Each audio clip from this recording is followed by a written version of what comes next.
This is a special episode of Law Subscribed Live. Darren, Wurz, say Yeah. hello. And who are you? Yes. Well, Matthew, thank you so much for having me today. This is, I think, the first LinkedIn Live I've done. So it's wonderful to be here.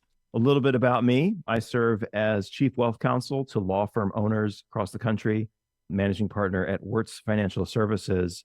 We specialize in three things for law firm owners: business expansion, profit maximization, and wealth growth. That's us. All right. That's the first time you've ever said that, right? That's what it sounds like. Yes, number one. And it is also in the background in case I forget.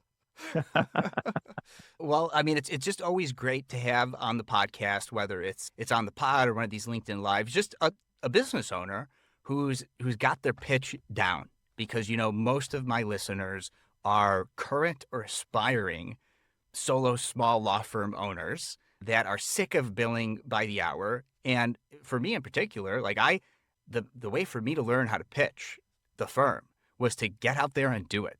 And I like to think I'm as well seasoned and as concise as that what you just said there, but even I'm always still working on it.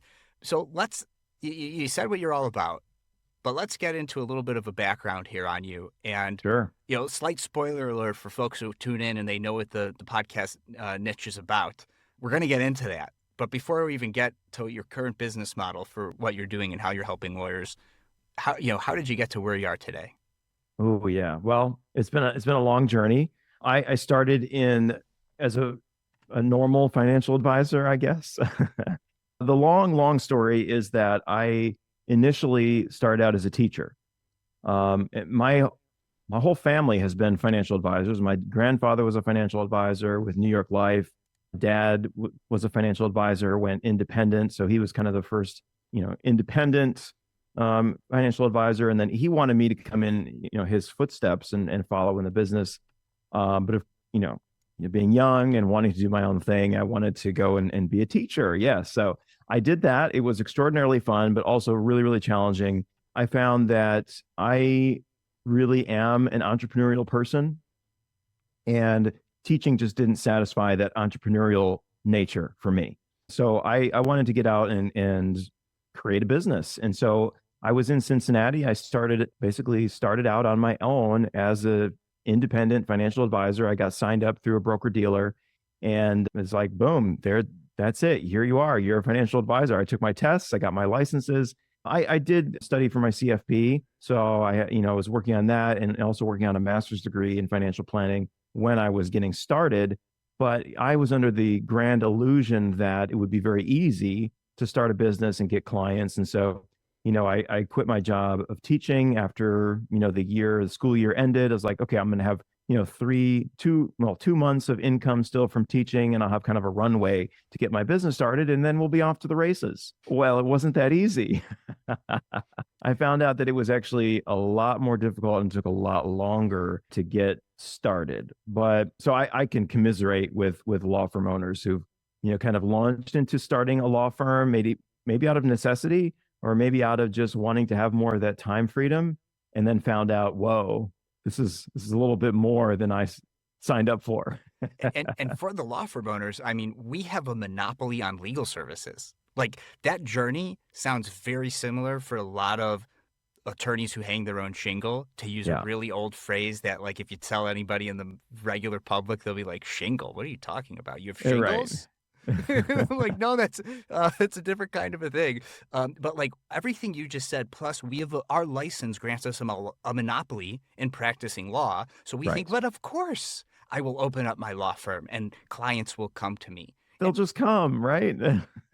Like, isn't that how it works? Like, in particular, when you're a cog in the machine and unhappy and thinking, gosh, I think I could do this better, I got to start my own practice, you might never have been involved in developing a book of business or building out a client base. And so you're just like, well, if that schmuck could do it, I could do it, right? Right. And it's not that easy. And even when you have a really cool business model and all the cool tech, like I do and did when I was launching, like building a flywheel for a brand new brand takes time. Oh yeah.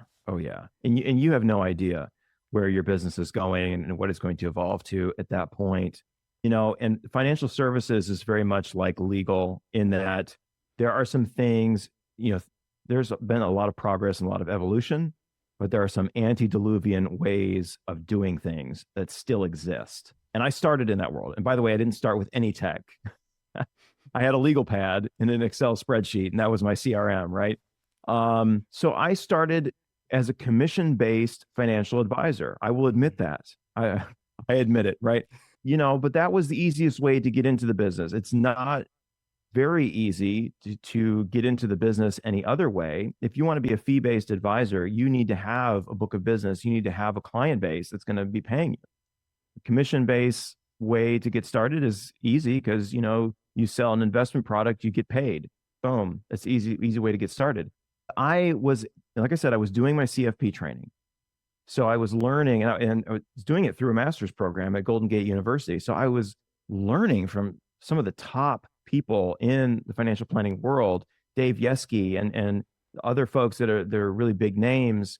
And it was very aspirational. It was very idealistic the way they were talking about financial planning and what it could be and the difference you could be making in clients' lives. The way I started was, getting into that world, getting my licenses, and the very primitive way of selling investment products, selling mutual funds, selling annuities. Now, I had the background of this, the CFP training and the master's degree. And so ethically, I always wanted to do the right thing for clients, right? So I wasn't pushing investment products just to push investment products, but it was the way that I was paid. So if you wanted to become a client of mine, you needed to move money over to me, right? And there was going to be a commission on the things that you brought over. And then I was doing some financial planning as well, because that's really what I wanted to do, but it wasn't a good way to charge for that service. It wasn't aligned with what I was doing. And so I found that I was very unhappy in that position because the way that I was compensated was, here are the investment products, right? Life insurance and annuities and mutual funds. And I knew that what I really wanted to be doing was to be doing financial planning work and really to be freed up, to really design a portfolio for somebody that was, I could access anything. And so, a few years into it, I transitioned to an RIA. Okay, so you have two kinds of firms in the financial advisory world. You have broker dealers, where things are paid for, the commission-based model. And then you have RIAs, registered investment advisors. And a registered investment advisor is compensated through a percentage of your portfolio. And that's a little bit better way of doing things, right? But it's still old school. Okay. Percentage-based does align incentives in that it does. You make more money, I make more money. Now, granted, it also means you lose money. I still make money, just a lower percentage. Right. But it's still, so there's some really great things about it that you mentioned, right? Mm-hmm. I'm no longer, it frees a lot of conflicts of interest. A lot of conflicts of interest are gone because there is no product specific conflict, right? I'm not going to, steer you in one particular direction because the compensation is better, mm-hmm. So that's eliminated. That becomes a lot better. The typical arrangement, it's like a 1% fee. You got $1 million portfolio, you're going to pay a 1% fee. It's $10,000 a year, right? And it's going to grow. As the portfolio grows, the fee grows. So you're compensating your advisor more because the portfolio is growing. So you're really incentivized for investment performance. Better the investments perform, the more you get paid. Great. Except maybe not so great. Because here's the thing. You start chasing performance. Mm-hmm. And here's the dirty little secret about Wall Street, right? There are very few things, maybe nothing, that consistently will beat a diversified, market cap weighted portfolio, right? Over time, right? There may be certain instances where strategies do better, but over the long haul, very, very difficult to do. But as an advisor, you're incentivized. What's the difference that you're going to make? The only differentiating factor, why should I move my money to you? The only reason I'm going to move my money to you is if you can do better on the investments. Right. So it's all about the investments. And then as soon as the particular strategy that you're using with a client isn't panning out or isn't keeping up with the market, they're out of here. They're on to the next thing. And so you're doing the same thing that they're doing. Everybody's chasing performance, and it just becomes all about that. And the entire client advisor relationship is all about the performance of my investments, which, Yeah, I mean, look, and just to take a pause and remind the folks to think about this in the context of legal services, right? Okay, yeah. And how the different models incentivize different things, as whether you're on the billable hour, you're on a contingency only. We only make money if you make money. Well, that sounds like contingency sort of a fee as well. Yeah. And that incentivizes certain actions and disincentivizes certain actions. And there is not, at least in legal, there is not one fee structure that could be applicable to any sort of situation. You could do a hybrid sort of a fee as well. So just want to bring that back in for folks to think about in the term, everything you just talked about in the terms of legal as well. So then let's not hide the ball anymore, Darren. And so what brought you into the subscription business space, and when was that light bulb moment, if there was one? And how did things come together for you to pivot yet from that fee structure into what you're doing now? Yeah. So what I hated about that fee structure was that it was all about the investments. Mm-hmm. That's the only value that the client saw in me. And I wanted the value to be long-term. I wanted the value to be, we're going to be consistently helping you with your overall planning, right? And I felt like that was a real difference that we made for clients, was in the planning work that we were doing, right? So where did it come from? Well, I actually had somebody who approached me, one of my first subscription-based clients, actually my very first subscription-based client. He actually, one of our first meetings, he said, here's what I want to do. He's a law firm owner on the West Coast. He said, I just want to pay somebody to be my advisor. I just want to pay somebody a flat amount to be a fiduciary, to give me conflict-free advice, and that's it. And not be compensated any other way, and just straight up, I'm paying you, you give me the best advice for me. And so it's like, okay, let's do this, right? It's like $3,000 a year, and I'll be your advisor, and we'll work together on a consistent basis. I'll help you with cash flow and budgeting and retirement planning and everything, right? And that arrangement works really well. So I'm like, wow. And what I noticed as I looked at law firm owners and talked to more and more law firm owners, I started to realize this model could work really well. And then I had other people coming to me. Hey, I really need help with financial planning. I really need help with budgeting. I really need help with cash flow. I need help just getting my finances organized. Yeah, I already have an investment advisor at a big name investment firm, but they're not doing any of that for me. And I can't really free up a whole bunch of money to give to you, right, to manage. But I still need help. Help me. Right. And so that's where it was born from. And so I was like, these new clients would come to me and I'd be like, okay, well, how about, $500 a month? We'll meet once a month and I'll be your advisor and I'll advise you on your overall financial situation, from taxes to cash flow to retirement to investments, the whole picture. And I found that this idea was really, really popular. And let's think about it from the perspective of the clients, right? Number one, a lot of law firm owners are cash flow rich, but not necessarily asset rich. Oh, and maybe they're asset rich in terms of their business, but not their investments. They don't have a huge investment portfolio necessarily. Some do, but a lot of law firm owners, especially when they're in the building phase, midlife, they're building their practice. All the money is going into the practice. They have money to manage, to invest, right?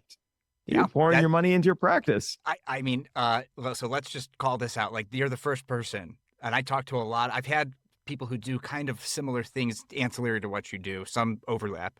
Yeah. And I get pitched all the time by folks who don't understand what you just said at all. And that's a big problem for them. I don't know if any of them are going to be listening to this podcast or tuning in live, which, by the way, to just the handful of you that I see that are actually watching this live and not watching it later, drop some questions in the comments.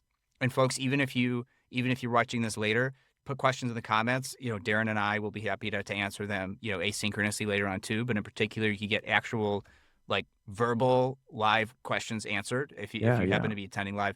So people just don't get what you just said, that we're investing back in our business. I like to call it building a war chest, right? Yes. I'm building a war chest. And of course, I had to explain that to my wife. It's like, what do you mean you're keeping this much money in the business? Yeah. There are good reasons to do something like that. And sure, we could be investing it or what have you, or I could be putting it into an IRA or all the different things. And I should probably talk to somebody about that. But it's a hard decision to make, in particular when you're on your own or you think you're on your own. And that's the approach that you're taking. And most investment folks just think lawyers are super wealthy. They've got tons of assets and they should be investing them with them instead of doing something else. generally lawyers are making good money. And so you're like, okay, you're making good money. You must have good money. Well, not necessarily, right? Mhm. And there's a couple of reasons for that. One of them, of course, is you're putting money into the business. And Right. let's think about that, right? As an advisor who is compensated on a flat fee basis, I don't care where you put your money. Put it into your business, put it into your investments, put it into real estate. I don't have a preference. I'm here to give you the best advice that I can give you in terms of risk and in terms of return, period. So you want to invest money in your business? Great. Now, if I'm compensated based on your investments only, like, no, you don't put money in your business. That's too risky. Put it in the market, invest it with me, right? Of course, that's of course. that's the better, let's be honest, the best ROI that you can get is probably your own business. It's going to be, now there's a lot of risk there, of course, as well. Sure, sure. But the best ROI you could probably achieve, you can achieve a ROI investing in your business way more than you could ever achieve investing in the stock market, potentially. Okay. And I can recognize that. So as a business owner, that's attractive. I want to work with somebody like that who really gets what I'm trying to do with my cash flow and with my money. Yeah. Yeah, and what that tells me about you, Darren, because we did have one chance to have a chat before I wanted you to come on the Yeah. pod, but that tells me you're actually working with lawyers who are in this circumstance, and you're speaking, and also Yeah. then as a business owner yourself, you're speaking from experience there too. And a lot of, there's a lot of people who they talk a big game before they're actually doing the thing that they're talking about. And at least it's clear to me based on the wisdom that you've gained from actually working with the lawyers who are doing the thing. Yeah. And because I think you're right. And, I've had this before I started my own practice to get a little personal, right? I brought like financial stuff is personal, even if it's a small business owner. Like my spouse and I, my wife, we talked about what's the, should I go look at another firm? Should I go try to go in house? Should I, even when I was going to stay versus leave the last firm before I start my own practice, and it is risky, but the largest ROI, the biggest multiple on your income could be being a business owner.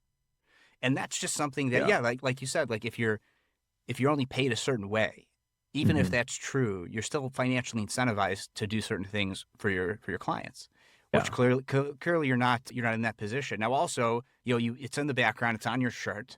I think we should also talk about this a little. Like, what is a lawyer millionaire? What does that have to do with you or your firm or what have you? Yeah. So the Lawyer Millionaire is what we call our program. And we have membership options. So you can become a member. So that's how we've phrased or coined our services as memberships. And there are like 4 different tiers. It starts out at $7.99 a month. You can become a member and you get a certain list of services based on that, the membership that you're in. What's been so cool and awesome about creating a business that's focused on law firm owners that we now have networking events with just our clients, right? So you become a member of this cadre of really, growth-minded entrepreneurial law firm owners. And then another thing that we decided to do, because we're really laser focused on delivering value to our very particular clients. And when you have a niche and when you have a pricing structure that aligns, it's like everything's in sync. So we made business planning a part of our services because we're like, okay, well, the number one reason people don't want to work with us is because they got to grow the business. Well, let's help them do that too. You know what I mean? The business is probably the biggest part of your portfolio. So it only makes sense for us to give you as much advice and help and counsel as we can on maximizing the potential value and the potential income of that piece of the pie. Yeah. Yeah. And there is a link to the membership structure you're talking about, right? So it's wurzfinancialservices.com/services-and-pricing. And I'm going to put a link, obviously, in the show notes for the folks hearing this in the podcast and in the comments section on LinkedIn Live. So you could take a peek at that, at the pricing tiered and structured that you mentioned. Because one of the things, if you're a subscription-based attorney, that you want to do really well is you want to make sure you have your subscriber benefits defined and conveyed to your potential customers or current clients, right? To remind them of what they're getting for their subscription benefits. And you've done that, right? And I mean, your chart looks a lot like a software as Yeah. a service style, offering. You've got a list on the left of all the benefits, and then over to the right, you've got the foundation, premium, advanced, and total terminology for which subscription level you're subscribed at.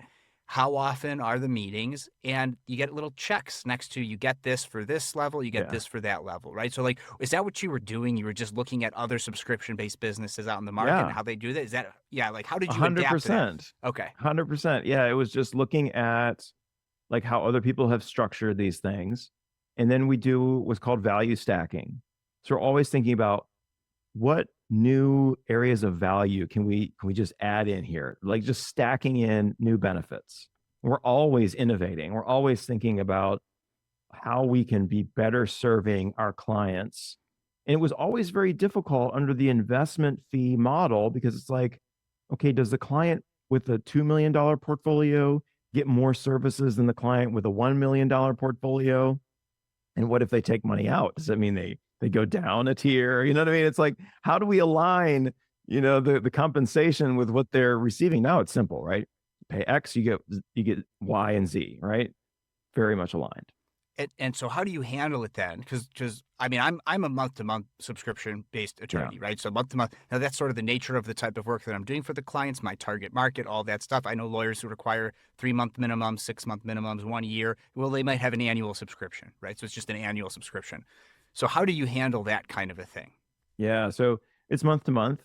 We do have an onboarding fee because with any kind of subscription work, there's going to be a lot more work in the beginning. Getting things set up, that initial process, it's a lot more intensive at the start. So that covers some of that.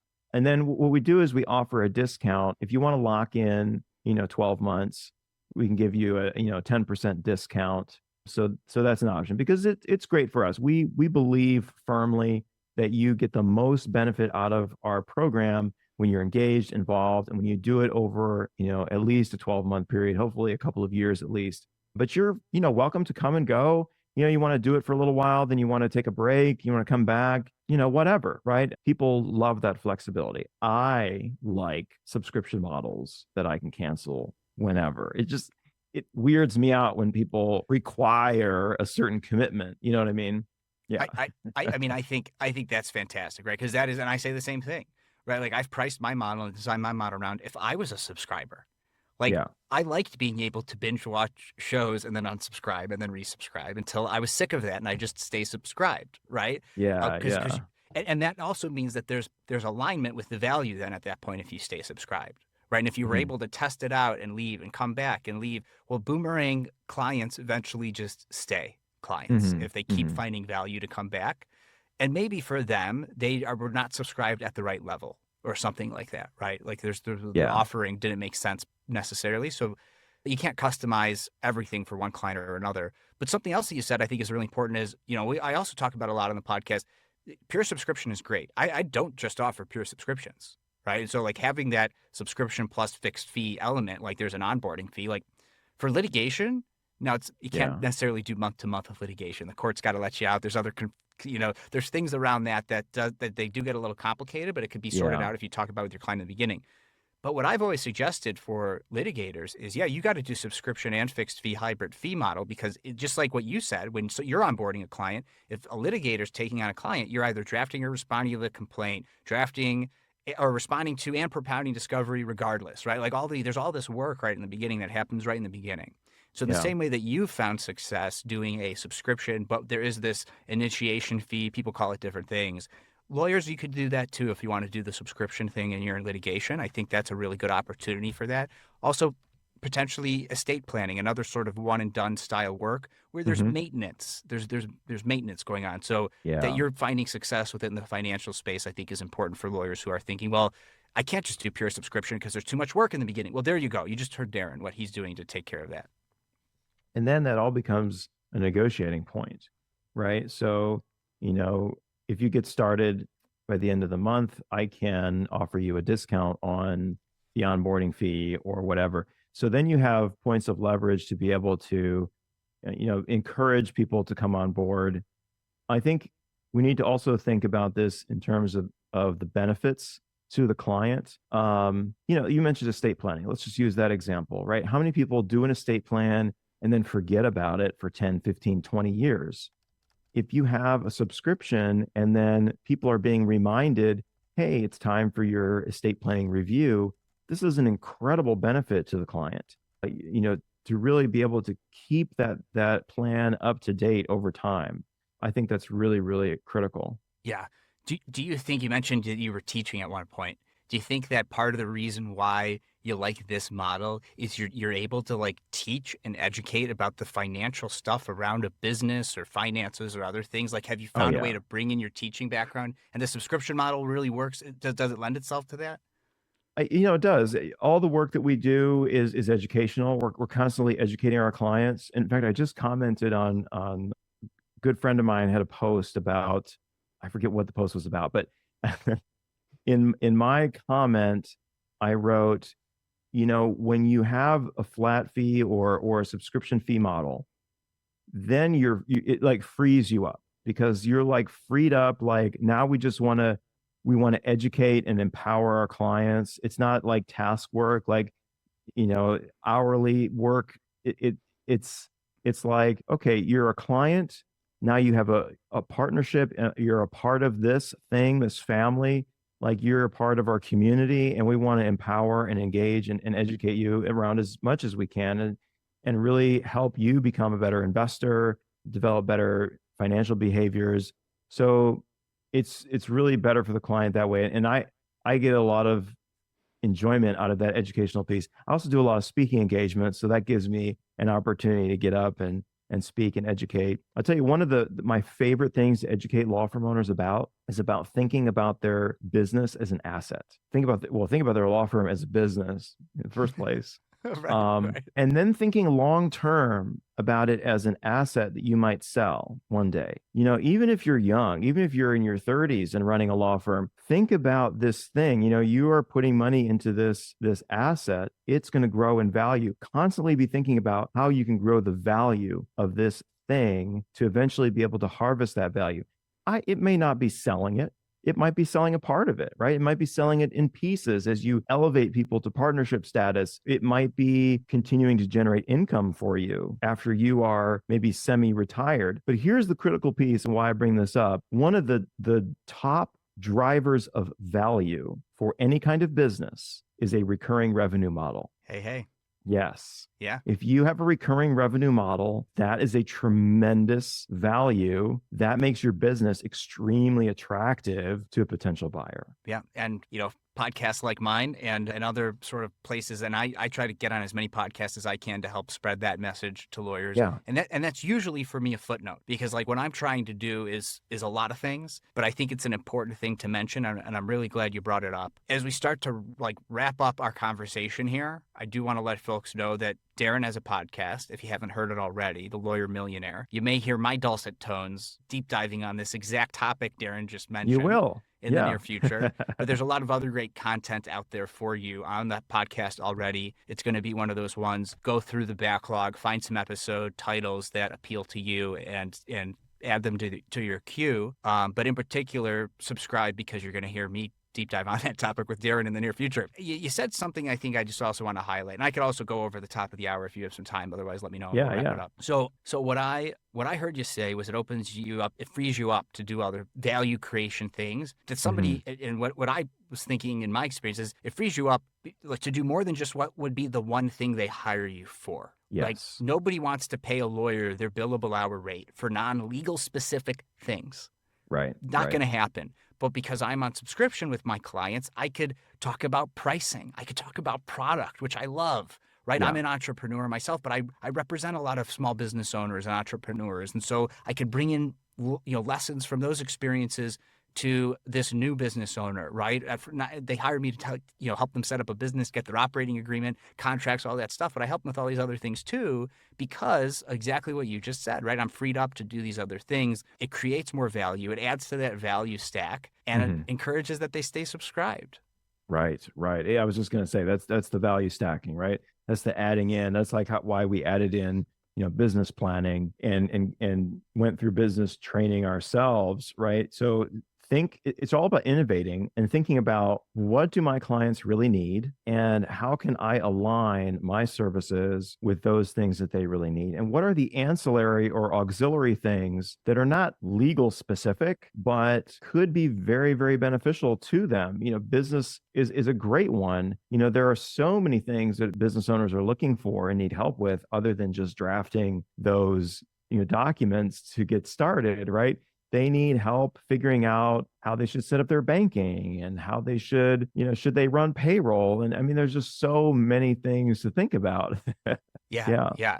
And one of the hard things with legal, though I'm getting better at it, is recontextualizing my legal services as a value or a profit center even for the client rather than just a cost center, which is usually the way lawyers are perceived, even in-house attorneys. Like, this is a cost center for that company.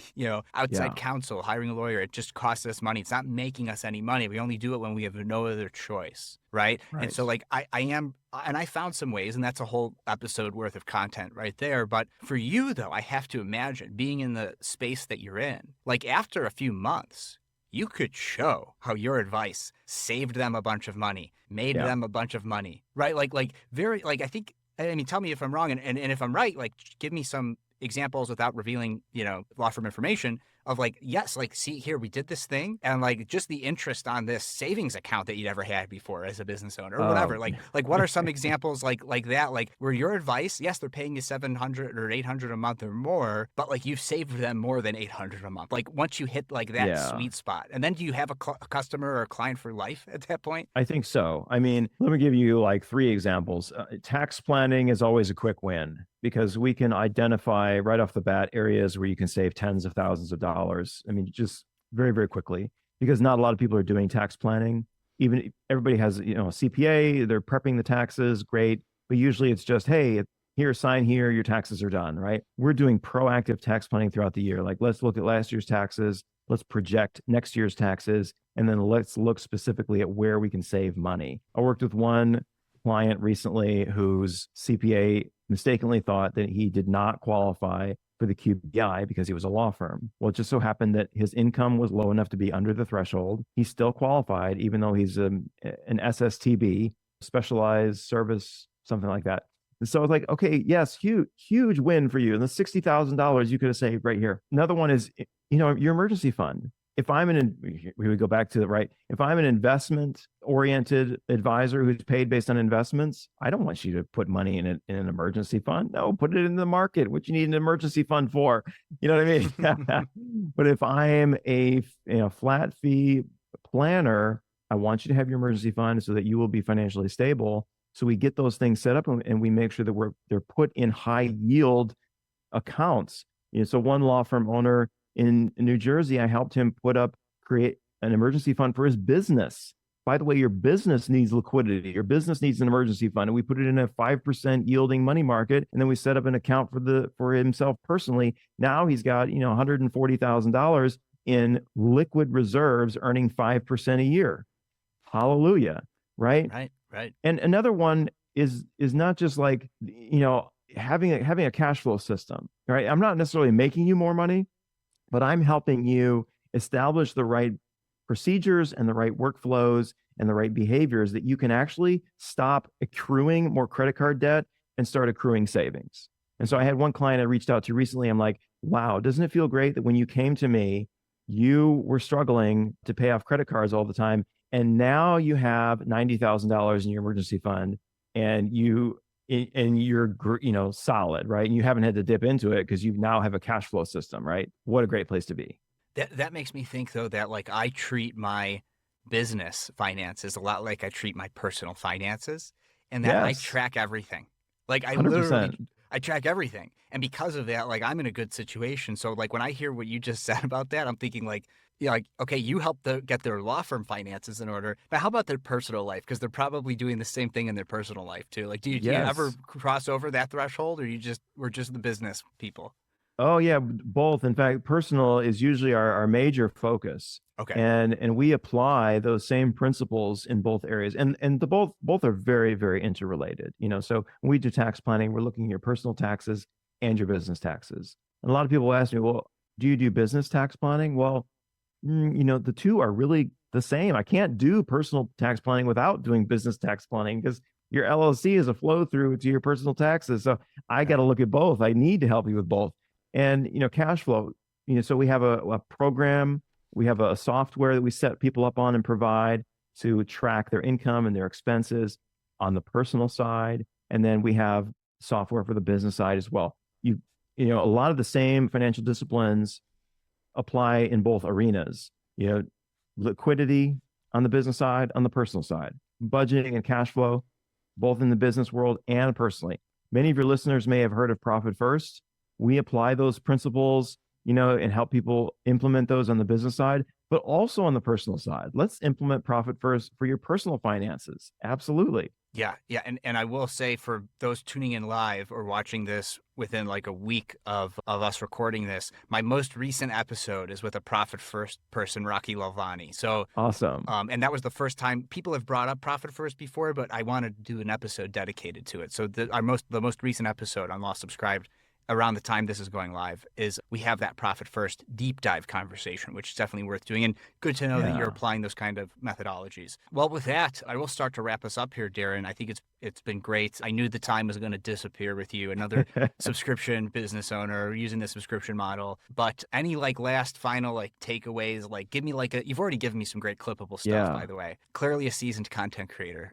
But any other like nuggets of wisdom, something you want to leave folks with, and then we'll do our standard last question for the show. Yeah, I would say just don't be afraid to innovate and think creatively, right? Your model doesn't have to be $500 a month. It could be $10 a month. $10 a month and you get access to this library of resources. You know what I mean? Think outside the box. Step outside of legal and law and think bigger as a business owner in general. And just be creative. Step into your client's shoes and think, what are the things I would want if I was in their shoes? Great. Love it. Thanks again for coming on. Final question for you. Listener favorite, and that is, Darren, is a hot dog a sandwich, and why?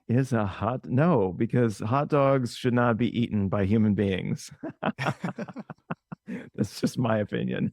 Okay, but so not firmly in the not a sandwich camp, but so sandwiches should be consumed, and because sandwiches should be consumed, and a hot dog is not a sandwich, don't eat them. Because hot dogs don't necessarily qualify as food for me, so I would say no.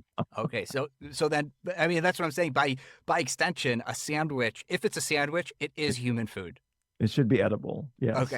Okay. That's interesting. I'll take that. That's a first. If people, we've sort of mentioned it briefly, but if people wanted to follow up, get in touch, read more, hear more, where are all the places for them to go? Yeah, I would simply go to thelawyermillionaire.com. It made it real easy. Thelawyermillionaire.com. It'll take you to our webpage. You can learn about the podcast, the book, what we do, and you can get connected with us if you'd like. All right. Well, Darren, you stick around, but we're going to be going off live in a minute. One more time, though, thanks again for coming on the show. Thank you, Matthew.